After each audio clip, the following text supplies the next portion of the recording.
Hello everyone, welcome back. So in this video, we'll be discussing about trademarks. So in layman's language or layman's terms, what is a trademark? Okay. So trademark is a sign or a symbol or a color combination which describes or which tells us about the origin of a product or a service. So simple language में ऐसे बोल सकते हो कि किसी product को अगर तुम उठा के देखते हो, so based on the sign और अ सिंबल और colour combination which is present on the cover of the product, you can tell from which company it is originating. तुम उस कौन सी कंपनी का प्रोडक्ट है तुम बता सकते हो. Okay, so it is a sign, symbol और a colour combination which tells you about the origin of a product. That is trademark in a very simple terms or layman's language. Okay, so first we will deal with the definition of the trademark. Trademark क्या है, legal definition क्या है trademark का. Okay, so legal definition भी जब आते हैं तो trademark under the 1999 Act means a mark which is capable of being represented graphically. Okay, which is able to being represented graphically, capable of distinguishing the goods or services of one person from those of others. So जो दो different companies के products हैं वो बता सकते हो तुम देख के, सिंबल देख के. सपोज मैं तुमको एक टोयोटा का कार और एक मर्सिडीज बेंज का कार बगल बगल में खड़ा करूंगा. Okay, if you see two different cars from two different companies, by the symbol which is present on the car you can tell from which company, to which company this car belongs. Okay, so Mercedes Benz का symbol तुमको पता है कैसा होता है, and Hyundai H जो थोड़ा slanting H Hyundai है सर्कल के अंदर, you can tell by the symbol कि ये कौन सी कंपनी का कार है. Okay, so capable of distinguishing goods or services of one person from that of others. यहां पर्सन जो बोला है, it can be legal person. Okay, legal person, companies are legal person. तो लॉ में natural person and legal person दो तरह के होते हैं. Natural person means human beings, legal person means company जो रजिस्टर्ड कंपनी है, it is considered as a legal person because a company can sue और it can be sued. Okay, so you capable of distinguishing goods or services of one person from those of others, and may include shape of goods, their packaging and combination of colors. Even the packaging, जो तुम्हारा cover है उसका, वो cover का जो packing style है या फिर जो कलर कॉम्बिनेशन है सिंबल में, वो पेप्सी का देखा होगा तुमने सिंबल, राउंड सिंबल होता है, white red and blue colours, white red and blue और white red and blue I guess, और वाइट एंड ब्लू कलर जो है colour combination. So with color combination also it can be represented. So mark can be any sign, symbol which can be represented graphically, which is able to distinguish goods of one person from other. यानी दो different company के goods में तुम distinguish कर सकते हो based on the sign. So a trademark indicates connection in the course of trade between goods and services of some person having right as a proprietor to use the mark. So you can distinguish or tell from which company or which company has made this product. तुम बता सकते हो sign को या symbol को देख के. तुम टाटा का ट्रक को देखते हो, उसके ऊपर लिखा होता है TA टाटा बोल के, या फिर जो टाटा की कार्स हैं तुमने देखा होगा सिंबल टाटा का ऐसे होता है, टी बोल के ऐसे होगा टाटा का सिंबल, समथिंग लाइक दिस. या ह्यूंडई का सिंबल ऐसे होता है ह्यूंडई का. सो मर्सिडीज बेंज का ऐसा सिंबल देखा होगा तुमने. So based on the symbol, by looking at the symbol or the sign, you can tell from which company it is originating. So in course of trade or business, by looking at the mark, you can tell the origin of that product. उसको हम लोग trademark बोलते हैं. So this is the legal definition जिसको हम लोगों ने 3 parts में ब्रेक किया है. So it is capable of represented graphically. So capable of distinguishing goods of one person from other, and a trademark indicates connection in the course of trade between goods and services and some person. So goods तुम पकड़ोगे तो, या फिर car या फिर किसी car के symbol को देख के तुम बता सकते हो कि ये कौन सी कंपनी से एसोसिएटेड है. Okay, which company produces this particular product.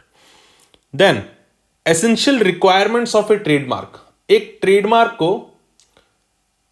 Trademark बोलने के लिए या फिर उसको रजिस्टर करने के लिए कौन से एसेंशियल रिक्वायरमेंट्स हैं?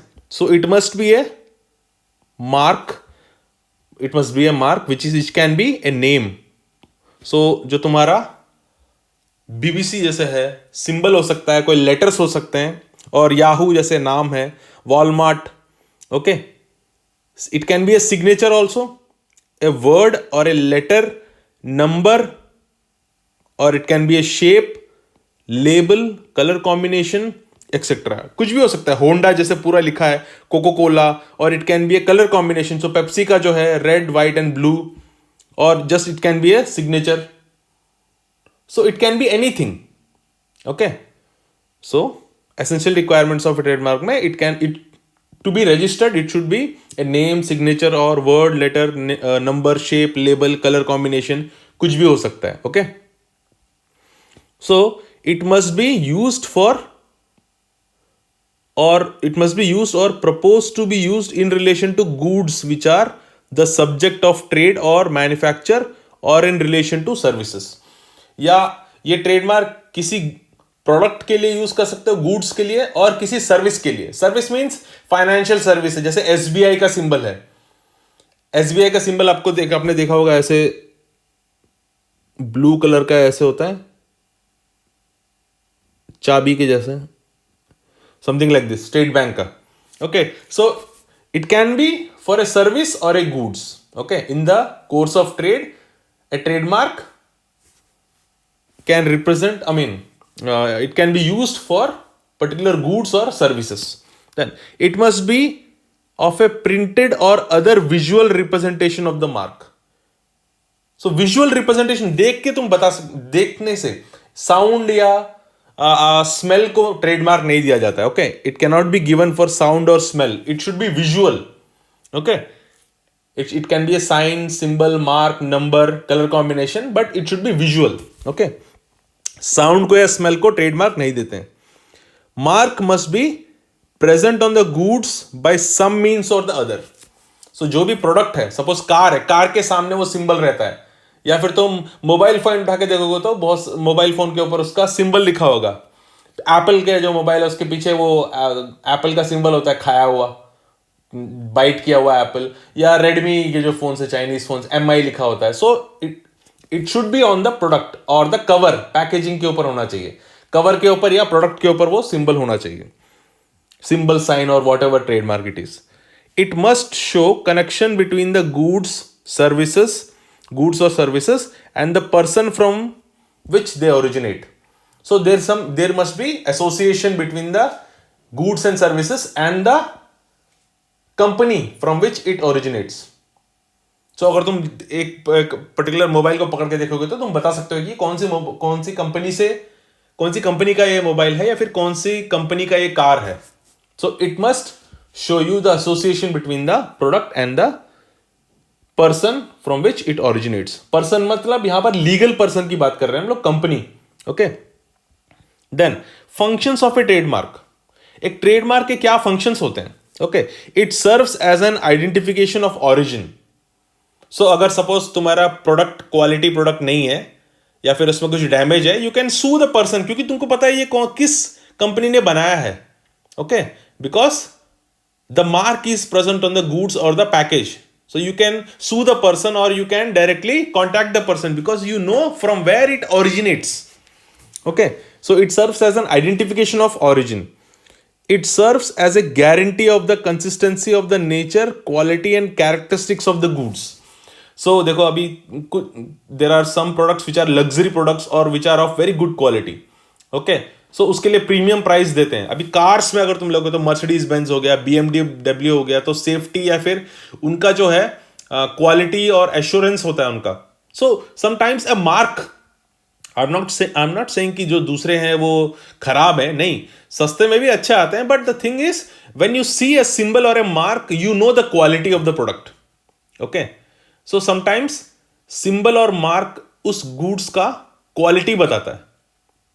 That is why companies take infringement of trademark very seriously, because तुम अगर सपोज कोई घटिया प्रोडक्ट बना के बेच रहा है वही ट्रेडमार्क यूज करके, सो ये तुम्हारे कंपनी का जो नेम है उसको डाइल्यूट कर रहे हैं, उसका जो रेपुटेशन है वो डाइल्यूट हो रहा है. ओके, सो दीज मार्क्स और सिंबल्स, ओके, और जो जो ट्रेडमार्क है, they also guarantee the consistency, nature, quality or characteristics of the goods, because as soon as you see the symbol you know from which company it is originating. तो company का trust या वो तुमको पता है, वो symbol देख के ओके ये टाटा का है या फिर ये Hyundai का है, ये एक पर्टिकुलर क्वालिटी मेंटेन करेगा. Okay, it also gives you assurance of the quality because you know from where it is originating. Okay, अभी सपोज किसी कंपनी का ऐसे तुमने लोकल प्रोडक्ट ढा लिया कहीं मार्केट से, किसी कंपनी का नाम ही नहीं है उसके ऊपर, कुछ नहीं है, खाली पॉलिथीन में वैसे ही बांधा हुआ है. So there is no quality और देर इज नो एश्योरेंस कि ये कितना अच्छा प्रोडक्ट है, सेफ है कि नहीं है. बट अगर किसी कंपनी से एसोसिएटेड होता है, वो उसके कवर के ऊपर लिखा हुआ है कि ये डॉक्टर रेड्डीज लैब का है या फिर कोई और बड़े फाइजर का है, तो यू नो ओके ये किसी अच्छे कंपनी से आ रहा है, ये बहुत अच्छे कंपनी से आ रहा है, बड़े कंपनी से आ रहा है, तो इसका क्वालिटी होगा. They will test all the quality of the product before they introduce into the market. So there is an assurance, quality assurance मिल रहा है तुमको कंपनी से. Okay, so your trademark also symbolizes quality assurance because you know from which company it is originating. So it serves as a source of information about the products. तो product का quality कैसा होगा, उसकी quality assurance के बारे में और उसका सेफ्टी, वो सारा तुमको इंफॉर्मेशन इनडायरेक्टली प्रोवाइड कर रहा है. It serves as an advertisement, silent salesman. बस वो सिंबल काफी है. Okay, when you see the symbol you know that this product is good. Nike का शू, तुमने नाइकी का सिंबल, नाइकी का शू है, वो सिंबल देख के ही मालूम चलता है ओके ये क्वालिटी अच्छा होगा. Okay, so it serves as a silent salesman. So because you know Mercedes Benz का सिंबल देख ले कार के ऊपर, तो you know that the car will be of good quality. So it serves as a silent salesman. So it has a definite role in development and growth of any enterprise and in turn economy of a nation. So obviously, so reputation, company का reputation build up होता है इससे. अगर अच्छा quality का product आ रहा है, वो सिंबल देख के मालूम चलता है कि so उससे बिजनेस बढ़ता है, बिजनेस से इनडायरेक्टली इकोनॉमी, वो सब चीजें. ओके, देन सर्विस मार्क्स क्या होते हैं? So the marks, trademarks which are given to a company working in service sector. So ये क्वांटास है, ऑस्ट्रेलियन एयरलाइंस है, तो क्वांटास इज ट्रांसपोर्टेशन सर्विस में जो है एयरलाइंस से इन्वॉल्व है. देन स्टेट बैंक ऑफ इंडिया, ये फाइनेंशियल सर्विस से इन्वॉल्व है. ये टेलीकम्युनिकेशन सर्विस में इन्वॉल्व है, Airtel. Okay, so trademarks which are given to companies working in service sector. So financial services हो सकते हैं, हेल्थ सर्विसेज है या क्वांटास है, आई मीन ट्रांसपोर्टेशन सर्विस है या टेलीकम्युनिकेशन सर्विस. सो इनको सर्विस मार्क बोलते हैं which are associated with the companies working in service sector. Then we have collective marks. So collective marks जो हैं ये these are marks which are given to association of person, not necessarily they might, I mean ये जरूरी नहीं है कि वो trade में इन्वॉल्व हो.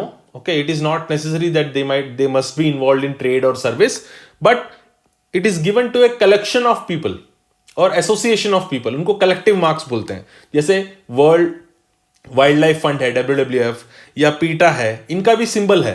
Okay, they also have a trademark. So it is not necessary that its trademark is always associated with your business and business or services. अब हो सकता है कि the marks which are given to association of people, they are called collective marks. तो trademarks हैं, service marks हैं, collective marks हैं. Okay, so these people are not associated with business or trade, but they are association of people. So they are called collective marks. Then we also have another category which is known as well-known trademarks. Okay, well-known trademarks. Well-known trademarks का मतलब है which is known to a large section of people. Okay, जो बहुत अच्छे से पता है लोगों को, बहुत सारे लोगों को पता है उस ट्रेडमार्क के बारे में. Most of the people can identify the company by looking at the mark. अब well-known trademark कैसे मिलता है? Okay, how do you know that this is a well-known trademark? So criteria है. So when it is used for a very long period of time, बहुत सालों से चल रहा है ये, suppose okay, when it is used for a very long duration of time, extend and geographical area, suppose आधे से ज्यादा इंडिया में है, ओके, मोर देन 15 स्टेट्स में ये कंपनी ऑपरेट कर रही है, सो या फिर मोर देन 50 कंट्रीज में ऑपरेट कर रही है. So extent of geographical area of use of the trademark, ये भी इंपॉर्टेंट है. सो आधे से ज्यादा यूरोपियन कंट्रीज में ये कंपनी काम कर रही है, वो ट्रेडमार्क सबको पता है, या फिर मोर देन 50 ईयर्स ये कंपनी चल रही है. सो ड्यूरेशन ऑफ द टाइम, कितने सालों से ये ट्रेडमार्क यूज में है, कितने एक्सटेंट ऑफ ज्योग्राफिकल एरिया में ये यूज में है, and record of successful enforcement in India. So suppose there is an infringement, तो कितना सक्सेसफुली उन लोगों ने वो इन्फ्रिंजमेंट को, अपना कंपनी के ट्रेडमार्क के इन्फ्रिंजमेंट को रोक पाया है. Okay, how well they were able to secure the rights. If somebody is infringing, वो इन्फ्रिंजमेंट को रोक पाए हैं कि नहीं पाए हैं, या फिर अपने ट्रेडमार्क के इन्फ्रिंजमेंट को कितना ट्रेडमार्क के जो राइट्स हैं कितना सक्सेसफुली प्रोटेक्ट कर पाए हैं इंडिया में. सो ये सारे क्राइटेरिया देखा जाता है to categorise a mark as a well-known trademark. So, by looking at the mark, a substantial segment of the public is able to recognize the source of the product or service. When a substantial segment of public, large number या large segment of public is able to identify the origin of the product, तब उसको हम लोग well-known trademark बोलते हैं. Criteria क्या है? Duration, कितने सालों से वो यूज हो रहा है, कितने बड़े एरिया में यूज हो रहा है, और कितना सक्सेसफुली वो अपने राइट्स को एनफोर्स कर पाए हैं इंडिया में. So all these are used as a criteria, and well a large segment of people are able to recognise the product. जैसे नाइकी है, मर्सिडीज बेंज है. अब बहुत, अभी ये नहीं, ऐसा नहीं है कि हर एक बंदा बोल पाएगा क्या है. एक किसी मजदूर से पूछोगे जो रोड साइड काम कर रहा है, वो ये सिंबल को देख के पहचान नहीं पाएगा ये क्या है, पता नहीं, वो सोचेगा ये राइट है बोल के, नाइकी है बोल के. और but large segment of people जो थोड़ा बहुत लिटरेट है, वो लोग ये कंपनी पहचान सकते हैं. A large segment of people are able to identify, not everybody but substantial part of population will be able to identify the company of origin. Okay, यहां पर एक एग्जाम्पल मैं तुमको देना चाहता हूं टिम्बरलैंड एंड वुडलैंड के केस का. सो एक्चुअली व्हाट हैपेंड, जो टिम्बरलैंड है यूएस बेस्ड कंपनी है, 1970s से ऑपरेट कर रही है. They have been operating from 1970s. So US में वो क्या बोलते हैं, ट्रैकिंग के शूज, आउटडोर जो एक्टिविटी है उनके लिए वो फुटवेयर एंड बैकपैक्स ऐसी चीजें बनाते हैं. Okay, Timberland. नाउ वुडलैंड जो है, so Aero Club company, okay, they used to produce goods for Soviet Union, but Soviet Union जब 1990 में डिसॉल्व हो गया, सो 1992 में इन लोगों ने क्या किया कि in 1992 they started producing these outdoor trekking shoes and all these products for Indian consumers. So जैसे हम लोगों ने 1991 में LPG, liberalisation, globalisation and privatisation start हुआ, हमारा इकोनॉमी ओपन हुआ. सो 1992 में एरो क्लब ग्रुप जो है वो इंडियन मार्केट के लिए under the name of Woodland, under the trademark of Woodland, they started producing the goods. So बाहर की कंपनीज के लिए इंडिया जस्ट अभी अभी ओपन हुआ था. ओके, हमने अपना मार्केट जस्ट अभी अभी खोला था. उससे पहले इंडिया मोस्टली क्लोज्ड इकोनॉमी था. फिर 1991 के बाद जब हमारा इकोनॉमिक क्राइसिस हुआ तो we started opening up for the international market. So Woodland इन लोगों ने 1992 में स्टार्ट किया.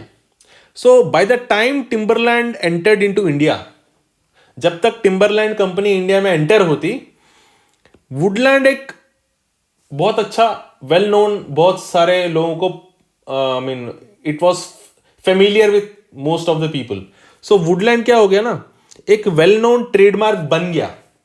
सो जब तक टिम्बरलैंड इंडिया में आके इसके ऊपर वो सू करता है, क्योंकि देखो इसका टिम्बरलैंड का सिंबल कैसा है, एक ट्री है और इसके ट्री के ब्रांचेस हैं ऐसे. ओके, बट वुडलैंड का सिंबल कैसा है, यहां पर भी एक ट्री है बट यहां पर ब्रांचेस नहीं दिखा, यहां पर लीव्स है. सो ऑलमोस्ट सिमिलर, एक तरह से देखने से ऐसा लगे यहां पर भी ट्री एंड लीव्स है, ट्री एंड ब्रांचेस है. Okay, Timberland, Woodland. सो थोड़ा थोड़ा नाम भी थोड़ा थोड़ा मिलता जुलता है, सेम नहीं है बट मिलता जुलता है along with the symbol.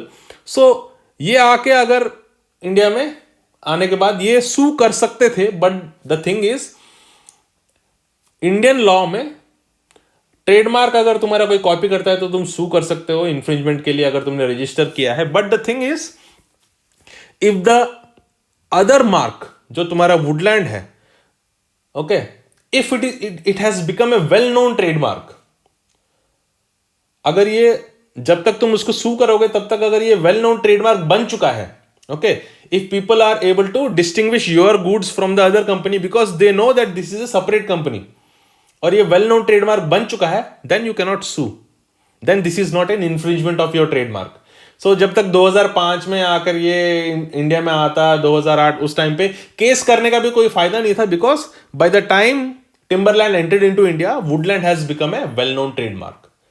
So well known trademark का मतलब क्या है? When large section of the people are able to identify the origin of the goods, so they could not file an infringement suit, क्योंकि ये जब तक ये इसके ऊपर सू करता तब तक ये वेल नोन ट्रेडमार्क बन चुका था। सो नाउ टिम्बरलैंड तो ऑलमोस्ट 2015 में they decided I guess to stop their operations in India, because Timberland के जो भी प्रोडक्ट का प्राइस है उससे 1/3 में, 1/3 प्राइस में वुडलैंड वाले बेच रहे थे same products and almost equal quality. So Timberland has to almost stop the operations in India and move out of India because Woodland was a good competition. I mean Woodland ने पूरा जो भी है पूरा market capture कर चुका था and it is rapidly expanding also. Okay, so well-known trademark का मतलब ये है, see if your mark becomes a well-known trademark, even though it is almost similar to another mark, it cannot suppose यहाँ यही इसी का केस ले लो। सो Timberland जो था, जस्ट इंडिया में अगर वो सू करना चाहता वुडलैंड को, तब भी वो फेल हो जाता, because large section of the people were able to identify this mark. So Timberland और वुडलैंड में डिफरेंस उनको पता था। Okay, so it has become a well known trademark. So well known trademarks, even though they are similar to other trademarks, they are not infringing the rights of the other person. So ये एक safety है, अगर आपका well known trademark है तो आप infringe नहीं कर रहे दूसरों के राइट्स को। देन डिसेप्टिवली सिमिलर मार्क्स, तो अब देखा होगा तुमने, यहां पर देखो रिप्ले एंड ये Red Bull, colour combination almost similar है। देखो यहां पर यह नाम से ज्यादा कलर कॉम्बिनेशन कंफ्यूज करेगा लोगों को। अगर तुमको रेडबुल प्रॉपरली पता नहीं है तो अगर तुमने शायद कहीं पे देखा होगा पहली बार पीते हुए, दूसरी बार अगर तुमने देखा तो दोनों सोचोगे कि ये दोनों सेम ही चीज है, because colour combination is very confusing. Name जो है वो बहुत ज्यादा आर से शुरू होता है, कुछ ऐसे बोल के दिखेगा, लेकिन कलर कॉम्बिनेशन जो है देखना वो बहुत कंफ्यूजिंग है। यहां पर भी यहां पर भी लाइन्स है, एक राउंड है। अब सपोज तुमने पहली बार कहीं एक ही बार देखा स्टारबक्स का सिंबल तुमने कहीं देखा है, but only once you saw the Starbucks symbol, then दूसरी बार कहीं पर तुमने ये सरदार बख्श कॉफी ये देख लिया, तो तुमको क्या याद रहेगा कि माइंड में यार कुछ सर्कल था, सर्कल के बीच में कुछ आदमी औरत कुछ तो था और लाइंस था। तो यहां पर देखो ये यहां पे जो इसके बाल है सिमिलर, यहां पर भी लाइंस है, सर्कल है, सर्कल के अंदर आदमी की सूरत है। आदमी या औरत तुमको याद नहीं, क्योंकि you just saw it once. अभी जो आजकल के जो सपोज ये जो यंगर जनरेशन है, तो दे रेगुलरली गो टू स्टारबक्स, जो बैठते हैं वो लोगों को तो पता है। ओके, जो लिटरेट सेक्शन है या फिर जो हाईफाई सोसाइटी वाले लोग हैं वो रेगुलरली जाते हैं वहां पर, तो उनको तो ये वो डिफरेंशिएट कर पाएंगे। But a layman, an average person who has seen the symbol only once, he will not be able to distinguish between the these two symbols, क्योंकि उसको क्या याद रहेगा मेन कि एक सर्कल है, सर्कल के अंदर बीच में एक पर्सन है और थोड़ा लाइंस होता है, ऐसे बोल के याद रहेगा, अगर उसने ठीक से नाम नहीं पढ़ा है तो। स्टारबक्स, सरदार बख्श, सी नेम भी एक तरह से फिनोटेकली सिमिलर लग रहा है। So there is chances of being deceive होने के चांसेस हैं। देन यहां देखो पूमा पुडल, ये कुत्ते का ब्रांड है, ये पूमा है, ये poodle is a dog, right, dog breed है। सो नेम भी देखो सेम स्टाइल में लिखा है, फॉन्ट एकदम सिमिलर है। यहां पर भी एक जानवर कूद रहा है, यहां पर भी एक जानवर कूद रहा है। सो अगर तुम रेगुलरली ब्रांडेड फुटवेयर नहीं खरीदते हो, कभी तुमने एक बार कहीं देखा था सिंबल, तो तुम कंफ्यूज हो जाओगे इनमें। So deceptively similar trademarks. Okay, then so the marks are, so जब भी कोई केस होता है, सपोज स्टारबक्स ने सरदार बख्श के ऊपर, अभी सरदार बख्श ने अपनी 10-15 दुकानें खोल ली दिल्ली में, सीपी में, करोल बाग में, इधर उधर बोल के 10-15 दुकानें खोल ली। स्टारबक्स क्या करेगा, he will file A suit कि इसका ट्रेडमार्क को इन्फ्रिंज किया है ना। जब ट्रेडमार्क को इन्फ्रिंज किया बोल के कोर्ट में जाएंगे ये दोनों, when they will go to the court, court क्या देखेगा, what will the court see, court में क्या देखा जाता है। So the marks are remembered by general impressions of some significant detail. General impression क्या है, ओके कि एक सर्कल है, सर्कल के अंदर जब किसी आदमी ने, सपोज किसी एवरेज पर्सन को जब पूछता है तो स्टारबक्स का सिंबल कैसे होता है, तो बोलेगा ओके एक सर्कल होगा, सर्कल के अंदर एक पर्सन है, फिर लाइंस होते हैं, ऐसे कुछ बोलेगा।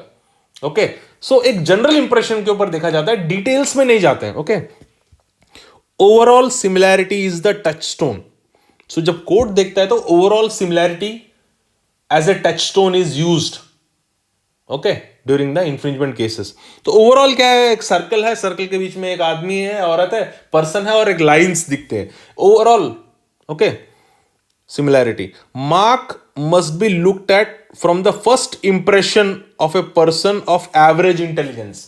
अभी रोज जो जाके स्टारबक्स में बैठता है, हर रोज जो जाके स्टारबक्स में बैठता है, वो तो देख के बोल देगा ये दोनों अलग है, बट एक एवरेज नॉर्मल इंटेलिजेंस वाला पर्सन, फर्स्ट इंप्रेशन, पहला इंप्रेशन कैसा है तुम दोनों का, क्या तुम दोनों को ये दोनों थोड़ा बहुत सिमिलर लग रहा है या अलग लग रहा है। तो first impression of an average intelligence person, उसका कंसिडर किया जाता है। Okay microscopic examination is impermissible, they will not go into microscopic examination. ये एक वुमेन है, उसके सर के ऊपर एक स्टार है, इसके बाल नीचे हैं, ओके ये एंगल थोड़ा सा झुका हुआ है, यहाँ एंगल ऑलमोस्ट वेव्स जो हैं वो ऑलमोस्ट 90 डिग्रीज में, इसने पगड़ी पहनी है, यहाँ पर ये है, ये ग्रीन कलर है, ये ब्लैक कलर है, ऐसे डिटेल्स में नहीं जाते हैं। Okay they will not go into details, microscopic details. Overall impression, first time जब दो सिंबल्स को देखते हो तो ओवरऑल इंप्रेशन कैसा लग रहा है, सिमिलर लग रहा है कि नहीं। Okay the degree of resemblance between the marks, overall similarity. Okay यहां पर भी देख के पहली बार जब दोनों सिंबल्स को देखते हो, आंख बंद करते हो तो ओके ओवरऑल सिमिलर लगते हैं। तो nature of goods with respect to which mark is used. अगर सपोज सरदार बख्श जो था, ये वाला सिंबल शूज के लिए या फिर फर्नीचर के लिए या कार के लिए यूज होता, ऑटोमोबाइल के लिए, then it was okay. But यहां पर भी देखो सेम गुड्स हैं, कॉफी बेवरेजेस में यूज हो रहा है, ये भी सिंबल, ये भी बेवरेजेस में यूज हो रहा है। यानी क्या है, indirectly they are trying to deceive the people. Starbucks को का सिंबल जो है, उसका मार्क जो है, उसको डाइल्यूट कर रहे हैं, ये लोगों को ये बोलने की कोशिश कर रहे हैं हम लोग स्टारबक्स हैं। Okay so they are trying to deceive the people to believe that they are Starbucks. So nature of goods भी देखा जाता है। अगर ये इस बंदे ने शूज की कंपनी के लिए यूज किया होता ये सिंबल, तो शायद वो इंफ्रिंजमेंट ना माना जाता। If he had used the same symbol for shoe company, then he might have got away with the infringement, because goods जो है, स्टारबक्स जो है वो बेवरेजेस से एसोसिएटेड है, शूज से एसोसिएटेड नहीं है। Okay they are not associated with apparel, they are associated with beverages. So the nature of goods is also seen with respect to which the trademarks are used. Then ground for refusal for registration. Suppose you want to use a trademark for your product. तुम registration के लिए submit करोगे, sir मैं ये symbol जो है ये use करना चाहता हूं या ये नाम यूज करना चाहता हूं अपने गुड्स के लिए। So when you submit it for registration, on what grounds it can B refused. Okay so refusal, अगर तुम्हारे ट्रेडमार्क को रिफ्यूज किया जाएगा तो कौन से ग्राउंड्स पे रिफ्यूज किया जाएगा। Okay so a trademark which is devoid of any distinctive character, that is not capable of distinguishing the goods and services of one person from that of others. अगर तुम्हारा जो है सेम है, ये तुम रिप्ले बोल के ऐसा वाला कलर कॉम्बिनेशन के लिए जाओगे तो वो रिफ्यूज कर देगा, बोलेगा तुम्हारा और रेड बुल का सेम है almost. Okay when it is not able to distinguish the goods of one person from other, then it will be not given registration. तो तुम्हारा दूसरों से अलग होना चाहिए। ओके विच इंडिकेट्स क्वालिटी और अदर डिस्क्रिप्टिव कैरेक्टर। अब ये भी है, सपोज मैं एक टी बेच रहा हूं, चाय, ओके चाय पत्ती टी बेच रहा हूं, तो मैं अपने टी का जो नाम है मैं ऐसा नहीं रख सकता गुड टी, गुड टी बोल के नहीं, गुड क्या है, वो एक कैरेक्टर बता रहा है, अच्छा, okay, that is telling about the character of the product. तो गुड टी, बेस्ट कॉफी, ऐसे एडजेक्टिव्स में यूज नहीं कर सकता, बेस्ट कॉफी या गुड टी. ओके, सो जो क्वालिटी, काइंड या इंटेंडेड पर्पस बताती हो. ओके, और ज्योग्राफिकल एरिया कहां से ये ओरिजिनेट होता है. So Darjeeling tea, so Darjeeling tea जो है वो ज्योग्राफिकल इंडिकेशन है, that can not be used as a trademark. Okay, वो ज्योग्राफिकल इंडिकेशन अलग चीज है, ट्रेडमार्क की तरह तुम उसको यूज नहीं कर सकते. Okay, so A product which is telling you about the origin of the goods, जैसे शिमला चाय या शिमला कॉफी या शिमला गुटका, ऐसी चीजें रजिस्टर नहीं होती हैं easily. They will not be easily given the registration. Okay, unless they become a well known trademark, registration is not easily given to these marks. So any product which tells you about the quality, okay, and kind, कौन से product है, जैसे Apple है, सो apples तुम बेच रहे हो और अपना रजिस्ट्रेशन, अपनी कंपनी का जो सिंबल है वो भी एप्पल लगा रखा है. So Apple symbol can be given for Apple. Trademark जो है वो मोबाइल्स के लिए दे सकते हैं, लेकिन एप्पल का सिंबल एप्पल्स के लिए नहीं दे सकते. ओके, सो तुम प्रोडक्ट क्या बेच रहे हो, your product is apples. Okay, and you cannot use the same symbol for that, right? So descriptive, intended purpose, quantity या quality अगर जो बता रहा है, those marks will not be given registration. So apples were refused as a registration mark for apples. Apples goods है तुम्हारा, तुम Apple बेच रहे हो और तुम अपने कंपनी का सिंबल का नाम भी एप्पल लगा रहे हो, तो वो दे. Apple can be given to electronic goods, क्योंकि इलेक्ट्रॉनिक गुड्स का डिस्क्रिप्शन नहीं है वो. Okay, but the same is not given to the apples as goods. Apples जो तुम बेच रहे हो, तुम्हारी कंपनी का नाम एप्पल नहीं हो सकता. हाँ, मोबाइल्स तुम बेच रहे हो, तुम्हारे मोबाइल की कंपनी का नाम एप्पल हो सकता है, क्योंकि वो सेम गुड्स नहीं है, डिस्क्रिप्शन नहीं है गुड्स का वो. सो विच इंडिकेट्स द क्वालिटी और other descriptive character. Best T, good coffee, best mobile, ऐसी चीजें नहीं हो, ऐसा तुमको ट्रेडमार्क नहीं देंगे. Okay, it will B refused. So trademarks which have become customary in the current language और इन द बोनाफाइड और एस्टैब्लिश्ड प्रैक्टिस ऑफ ट्रेड. सो जैसे कॉमन जेनरिक नेम्स, जैसे रसोई है, जनता हो गया, इंडिया हो गया, इंडिया टी, इंडिया कॉफी, ऐसी चीजें जनरली रजिस्ट्रेशन के लिए, ऐसी चीजों को रजिस्ट्रेशन नहीं मिलते हैं. ओके, दोस्त, तुम्हारा जो रजिस्ट्रेशन है ट्रेडमार्क, जो ट्रेडमार्क अगर रजिस्ट्रेशन करना है तो तुम्हारा ट्रेडमार्क यूनिक होना चाहिए. It should be unique. General terms को जनरल जो यूसेज लैंग्वेज में जो जनरल टर्म्स हो गए हैं, जो जेनरिक टर्म्स हैं, सपोज मैं ऑयल बेच रहा हूं, ओके, सनफ्लावर ऑयल, मैं अपने सनफ्लावर ऑयल का नाम रसोई रखना चाहता हूं. Rasoi is a very common term now. Rasoi trademark नहीं हो सकता, तुम कुछ और रख लो trademark. Trademark should be unique. तो रसोई जो है, that is a very generic term. Okay, so these will not be given, or these cannot be registered as a trademark. So grounds for refusal. Then infringement and passing off of trademarks. So ये जो दो terms हैं, ये दोनों थोड़े से different है. सो infringement का मतलब क्या है? सो इन्फ्रिंजमेंट तब होता है जब तुम्हारे लीगल राइट्स का, अगर कोई तुम्हारे rights, suppose somebody is copying your trademark, okay, and they are using your trademark on their goods, okay, which is damaging the reputation of your company because they are selling inferior goods. Okay, so जब तुम्हारे legal rights कोई छीन लेता है, उसको हम लोग infringement बोलते हैं. So if a trademark is registered, we will use the term infringement when the trademark is registered. When the trademark is not registered, see, trademark तुम बिना रजिस्ट्रेशन के भी यूज कर सकते हो, बट अगर किसी ने तुम्हारे राइट्स को अगर इन्फ्रिंज किया, तब उसको हम लोग इन्फ्रिंजमेंट नहीं बोलेंगे, तब हम उसको पासिंग ऑफ बोलेंगे. When trademark is registered, we will call it as infringement of trademark. When it is not registered, तुम रजिस्ट्रेशन किए बिना भी ट्रेडमार्क यूज कर सकते हो अपनी कंपनी के ऊपर. जैसे कॉपीराइट है, ओके, कॉपीराइट रजिस्ट्रेशन करने की जरूरत नहीं है. कॉपीराइट को, कॉपीराइट करने की जरूरत नहीं है। कॉपीराइट अगर तुमको चाहिए तो you not need to file a copyright, automatic मिल जाता है कॉपीराइट। तुमने अगर कोई पोएम लिखा है तो तुमको ऑटोमेटिक कॉपीराइट मिल जाएगा, जाके तुमको कॉपीराइट रजिस्टर करने की जरूरत नहीं है। बट अगर किसी ने तुम्हारा गाना या फिर पोएम को कॉपी किया तो तुमको प्रूफ करना पड़ेगा दैट तुम्हारा कॉपीराइट है इसके ऊपर, तुमने पहले लिखा है ये। सो कोर्ट में वो प्रूफ करना थोड़ा डिफिकल्ट हो जाता है, इसलिए क्या करते हैं लोग रजिस्टर कर लेते हैं। So as soon as I have planned for a trademark, मैं जाकर रजिस्टर कर लूंगा ताकि फ्यूचर में मेरे को दिक्कत ना हो।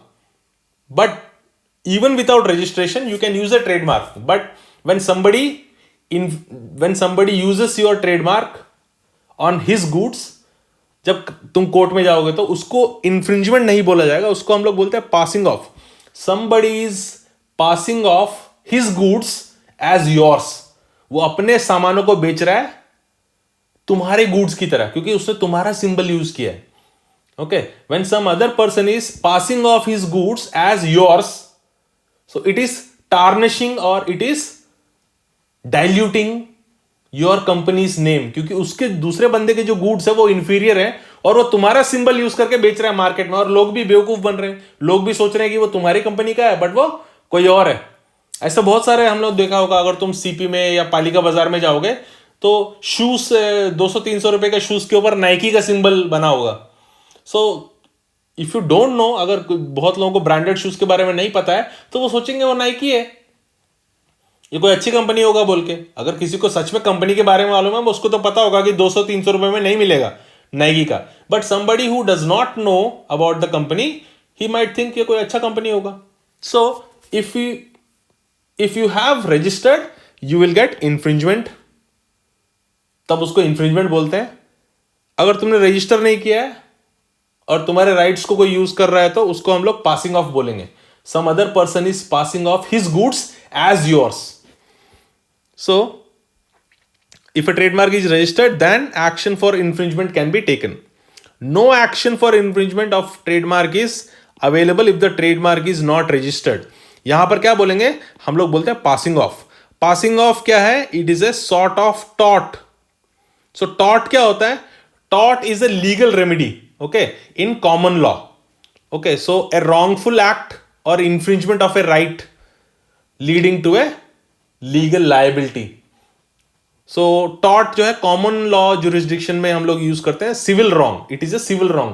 Suppose मेरे कोई एक्शन से किसी को mental trauma हुआ, suppose I did something and they suffered a mental injury or shock, उसके लिए जो राइट्स हैं, अगर वो जाके कोर्ट में फाइल करेगा कि मेरा मेंटली डिस्टर्ब हो गया मैं इतने दिन तक, तुमने जो फॉल्स केस मेरे ऊपर किया, suppose a woman has accused me of rape and ऐसे बोल के, तो सोसाइटी में मेरा कितना नाम खराब हो गया, मेरा जॉब चला गया और मेरा जो सोसाइटी में नाम खराब हो गया। Okay, everybody look down upon मी, मैं डिप्रेशन में चला गया। जो मेंटल जो मेरे ऊपर जो ट्रॉमा हुआ है उसके लिए अगर मैं जाके कोर्ट में वापस फाइल करूंगा, सपोज वो झूठ मूठ का रेप केस फाइल किया मेरे ऊपर, सो मेरा जो मेंटल एंग्विश है, इतना जो मैं सफर हुआ, उसके लिए अगर जब मैं जाऊंगा तो मुझे टॉट के अंदर फाइल करना पड़ेगा। ओके, सो टॉट is a in common law jurisdiction, it is a legal liability, civil liability है ये, when some wrongful act has been committed, so this is legal liability due to some wrong which is committed. So passing of action is taken. infringement नहीं बोलते हैं। infringement तुम्हारा जो trademark act 1999 में अगर तुमको कोई रेमेडी चाहिए, so according to trademark act 1999, अगर इस स्टैट्यूटरी एक्ट के अंदर तुमको रेमेडी चाहिए तो तुमको रजिस्टर करना पड़ेगा। अगर तुमने रजिस्ट्रेशन नहीं किया है तो you will not get remedy under this act, you will get remedy under टॉट, जो कॉमन लॉ ज्यूरिसडिक्शन में टॉट है, जो लीगल लायबिलिटी होती है for some wrongful act. Under टॉट you will get the remedy but not under the trademark act 1999। उसके लिए रजिस्टर करना जरूरी है। अगर तुमने रजिस्ट्रेशन नहीं किया अपने ट्रेडमार्क को फिर भी यूज कर रहे हो, then if something wrong has been done to you, then you will get a remedy under टॉट। Then passing off provides protection against a false representation tending to deceive the customers into believing that goods which the defendant is selling are really of the plaintiff. Suppose मेरा company बहुत reputed company है जो suppose शू बनाती है, okay, and मेरा trademark कुछ ऐसा है. दिस इज माई ट्रेडमार्क, ये मेरा ट्रेडमार्क है. मैं मेरा शू कंपनी है जो मैं बेचता हूं. ओके, सो मॉडल नाम का मेरा एक कंपनी है जो मेरा सिंबल ये है trademark. Okay, but some other person is also selling the shoes with a trademark, जो ऐसे ट्रेडमार्क से बेच रहा है. ओके, ये दूसरा बंदे का ट्रेडमार्क है. So the people are deceived by believing, they are deceived to believe that ये जो है गुड्स जो है जो ये इस तरह का ट्रेडमार्क का है वो मेरी कंपनी से आ रहा है. ओके, मैं प्लेंटिफ हूं. प्लेंटिफ कौन है? जो कंप्लेन फाइल करता है कोर्ट में, ही इज कॉल्ड प्लेंटिफ. और किसके अगेंस्ट कर रहा है? वो डिफेंडेंट है. Okay, so defendant is selling the goods as of plaintiff. तो लोगों को डिसीव कर रहा है कि ये प्लेंटिफ का गुड्स है बोल के. ओके, बट मेरा गुड्स का तो अच्छा क्वालिटी है, इसका पुअर क्वालिटी है, लेकिन वो मेरे जैसा सिंबल यूज करके बेच रहा है. लोग बेवकूफ बन रहे हैं. So where customers are deceived to believe that these goods belong to this company. नहीं, ये इस कंपनी से बिलोंग नहीं करता, मेरी कंपनी का नहीं है, ये कोई और बेच रहा है अपने गुड्स को मेरी कंपनी के जैसे सिंबल लगा के. So people are believing that they are coming from me. अगर वो इंफीरियर गुड्स है, सपोज वो 2-3 साल अच्छा चलने वाला जो था मेरा वाला गुड्स, उसके 2 महीने में खराब हो गए. जो दूसरा कंपनी ये बेच रहे 2 महीने में खराब हो गए. Suppose if large number of people buys these goods and they believe that कि ये 2 महीने में खराब हो जाते हैं, ये मेरी कंपनी का नाम खराब कर रहा है. So I can file the suit in a court of law. अगर मैंने रजिस्टर किया होता तो मुझे इंफ्रिंजमेंट, वो उसको इंफ्रिंजमेंट ऑफ माई राइट्स बोलेंगे. अगर मैंने रजिस्टर नहीं किया है फिर भी मैं यूज कर रहा हूं तो उसको बोलेंगे passing off. So this person is passing off his goods as of my company. Then the mark used by the person must be either identical with my mark. सो मेरा मार्क तो ऐसा था, ओके, डबल लेयर एम था, and जो ये बंदा बेच रहा था उसका सिंगल लेयर एम है और थोड़ा सा ऐसे एंगुलर है. Now it is almost similar to my mark. Same नहीं है बट सिमिलर है. Okay, so mark used by the person, ये this person is deceptively similar to my mark. Okay, and they are used for same product. वो भी एक important चीज है. Goods, किस गुड्स के लिए वो यूज कर रहा है? ये भी शूज के लिए यूज कर रहा है, ये मैं भी फुटवेयर के लिए यूज करता हूं, ये भी फुटवेयर के लिए यूज कर रहा है. अगर ये चाय की कंपनी, अगर ये टी की कंपनी टी चाय पत्ती के लिए यूज करता तो शायद वो इंफ्रिंजमेंट नहीं होता, because people know that this mark is only associated with the company which sells the goods in footwear के लिए यूज करते हैं. ये चाय पत्ती के लिए यूज कर रहा है तो शायद डिसीव ना होते.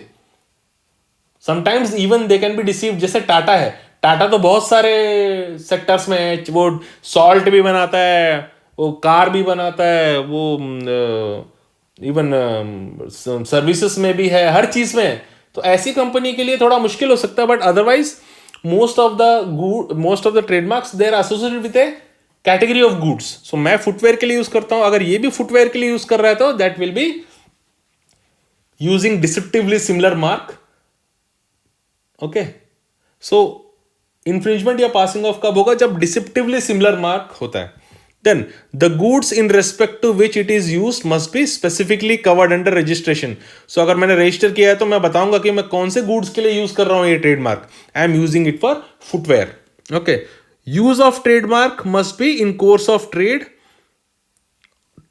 in the areas covered by the registration. So I am using this trademark in India or in specific states or in specific countries. Okay, and for specific goods. तो मैं रजिस्ट्रेशन करते समय ये बताऊंगा, अपने रजिस्ट्रेशन में लिखूंगा कि मैं इन स्टेट्स में बेचना चाहता हूँ या इन कैटेगरी ऑफ गुड्स के लिए. ओके, चप्पल फुटवेयर के लिए, या फिर ये कैटेगरी ऑफ गुड्स हैं, या फर्नीचर के लिए, या फिर ईटेबल्स कॉन्फेक्शनरी के लिए, या बेवरेजेस के लिए. तो अलग अलग कैटेगरी ऑफ गुड्स होते हैं. Then burden of proof is on the defendant. So मैं तो यहां प्लेंटिफ हूं, मैंने कंप्लेंट किया है कि ये बंदा, this guy is infringing my right. So I have made the complaint. तो मैं प्लेंटिफ हूं. अब बर्डन जो है इस बंदे पे आता है जो मेरा ट्रेडमार्क को इन्फ्रिंज कर रहा है. So he has to prove कि उसको पता नहीं था कि ऐसा कोई ट्रेडमार्क है. So he has no idea that such trademark exist, या उसने अनजाने में किया है. वो जो भी है वो बर्डन इसके ऊपर जाता है कि इसने ट्रेडमार्क को इन्फ्रिंज नहीं किया है. The burden is on defendant to prove in the court that he has not infringed any rights. The proof of damage is not necessary. अब जरूरी नहीं है कि मुझे इतना इकोनॉमिक लॉस हुआ हो, इवन मेरी कंपनी का नाम खराब हो जाएगा ना, तो ये जरूरत नहीं है. सपोज इसने 5 लाख फुटवेयर बेच दिए मेरी कंपनी का लगा के, तो 5 लाख फुटवेयर पे इतना सारा उसने प्रॉफिट कमाया है, मेरा लॉस हो गया, तो मुझे ऐसे इकोनॉमिक लॉस दिखाने की जरूरत नहीं है. Even the name of the company is tarnished. Company का नाम खराब हो रहा है ना, वो इंफीरियर क्वालिटी गुड्स बेच रहा है मेरी कंपनी का सिंबल लगा के. So I don't have to give the proof that this much economic damage has been done. Okay. Then domain names and trademarks. So court ने बोला है कि domain name have equal protection as that of trademark, क्योंकि domain names because electronic age है, domain names business में बहुत use होते हैं. So there is a chance that customers may be fooled. Okay. अगर same spelling वाला या same domain name होगा तो people may get confused. So it will be given equal protection as a trademark. So यहां पर एक बहुत famous case है Yahoo versus Aakash Arora. So domain names कैसे हैं? सो डोमेन नेम्स जो इंटरनेट वेबसाइट्स का जो नाम है उनको डोमेन नेम बोलते हैं. सो जो पहले रजिस्टर करता है उसको वो डोमेन नेम मिल जाता है. Okay, whoever registers first he will get the domain name. So Delhi High Court held that domain name served the same function as of a trademark and was therefore entitled equal protection. अब ये बंदे ने क्या किया, इसने Yahoo बोल के, Yahoo India बोल के इसने जो डोमेन नेम है वो रजिस्टर कर लिया. अब जो एक्चुअल याहू कंपनी थी उसने जाके कोर्ट में केस फाइल कर दिया कि यार ये तो हमारा ही नाम यूज कर रहा है याहू इंडिया बोल के. सपोज मैं एक ले पर्सन हूं, ओके, एवरेज इंटेलिजेंस वाला. अब मैं कंप्यूटर में याहू इंडिया बोल के जैसी मैं वेबसाइट देखूंगा मुझे क्या लगेगा, ये याहू कंपनी का ही है. Obviously people will think that it is of Yahoo company. So as the domain names of the plaintiff, Yahoo जो एक्चुअल कंपनी है और जो आकाश अरोरा ने याहू इंडिया बोल के इसने जो रजिस्टर किया था, they were actually almost similar. So defendant were nearly identical and phonetically similar. बोलने भी same है. So there was every possibility that internet user would be confused and deceived into believing that the domain name had a common source of connection. अब क्या सोचेंगे, जो आकाश अरोरा का Yahoo India website है, लोग सोच सकते हैं ना कि ये एक्चुअल याहू कंपनी का है. People might be deceived that they might think that this Yahoo India, which actually belongs to Akash Arora, is from Yahoo company. So बहुत लोगों ने स्टार्टिंग में क्या किया, जब इंटरनेट स्टार्ट हो रहा था इंडिया में, ज्यादा स्प्रेड हो रहा था, सो बड़ी बड़ी कंपनीज जो थे उनके नाम पे डोमेन नेम रजिस्टर कर लिया था. सपोज किसी ने tataindia.com बोल के रजिस्टर कर लिया. अब ऑब्वियसली टाटा वाली जो कंपनी है वो रजिस्टर करना चाहती है टाटा इंडिया को, क्योंकि टाटा तो बहुत पहले से वो लोग यूज कर रहे हैं. तो उन कंपनीज को ये जो बंदा है जिसने रजिस्टर किया उसके साथ कुछ डील करना पड़ेगा कि उस पैसा देके तुम ये हमारे नाम कर दो बोल के. So most people they did that thing कि बड़े बड़े कंपनीज के नाम पे डोमेन नेम अपने नाम पे रजिस्टर कर लिया. बाद में वो कंपनी आएगा और बेचारे वो इसके साथ वो डील करेंगे क्योंकि सेम नाम है, या फिर कोर्ट में केस फाइल करेंगे. कोर्ट में तो पता नहीं कब तक चलता रहेगा, तो वो पैसा देके डील कर लेंगे कि हमारे नाम कर दो ये डोमेन नेम. सो बहुत लोगों ने ऐसा किया था उस टाइम पे जब स्टार्ट हो रहा था इंटरनेट. सो यहां पर बोला कि अगर टाटा बहुत सालों से चल रहा है trade name, you cannot register, some other person cannot register tataindia.com, क्योंकि tataindia.com और टाटा कंपनी सेम दिखता है तो कंफ्यूज होने का चांस है. लोग कंफ्यूज हो जाएंगे कि वो सोचेंगे कि ये टाटा कंपनी का कुछ रिलेशन है इससे. So it was held that trademarks and domain names, they will be given equal protection. Then last topic in this one is tarnishment of trademark. So tarnishment means तुम किसी ट्रेडमार्क को बदनाम नहीं कर सकते. Okay, so sullying or impairing the distinctive quality of a trademark of a senior user.